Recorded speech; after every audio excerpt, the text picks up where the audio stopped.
Ayun, yung experience ko with ATC, medyo yun nga, marami din kami talagang pinagdaanan dahil nga several attempts ako sa application. So, thank God, ayun, na hindi kami sumuko doon sa application ko kasi yun nga, several times ako na di natanggap. Tapos ngayon, natanggap ako. During those period naman din, hindi naman kami pinabayaan ng ATC sa mga proseso. So, very thankful. Yun, syempre naman masaya ako sa naging outcome kasi nga, especially sa experience ko na ngayon ko lang na-receive yung approved na visa ko. So, sobrang saya talaga kasi nga ito na yung opportunity na hinihintay ko. Since nung 2024 pa. Ngayon, looking forward para sa bagong journey. Pinili ko yung Suncrest Colleges kasi isa ito sa mga school na to be fair, to be honest, yun yan, malapit doon sa destination na pag-i-stand ko, which is yung sa Saskatchewan. Meron silang campus doon, within sa Yorkton.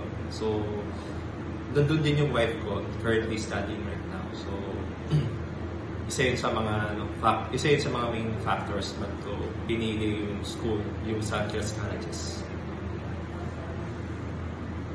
Ayun, pinili ko yung ATC kasi may isa ako, yung owner nito, which is si Angelo Concepcion. He's been one of my colleagues 10 years ago sa previous company na pinasukan namin. So yun, talagang tight na rin yung relationship namin kahit na ilang years kami hindi nakapag-usap. Salamat ko nga na meron siyang ganitong klaseng consultancy. Hindi ako nag-hesitate na lapitan siya. Kasi alam ko, he's very knowledgeable in terms of this kind of business. So talagang siya yung una kong in-approach when it comes to going to Canada. So yun,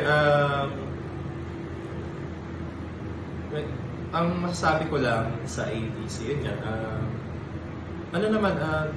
sabi ko nga kanina sa unang question is, di naman nila ako talaga hinayaan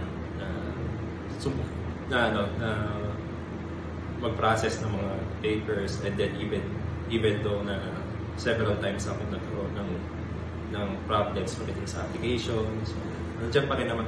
Yun nga, as I said earlier. So, they accommodated my concerns, our concerns, especially sa wife ko na naunang nakalipat to Canada. So, very thankful kami doon. Message niya kami all throughout this process. So, yun. Okay naman yung experience ko with it. Siyempre, sa new journey, sa magiging journey ko sa Canada, siyempre, looking forward na makasama ko ulit yung asawa ko doon. Kasi it's been since August last year na nagkahiwalay kami.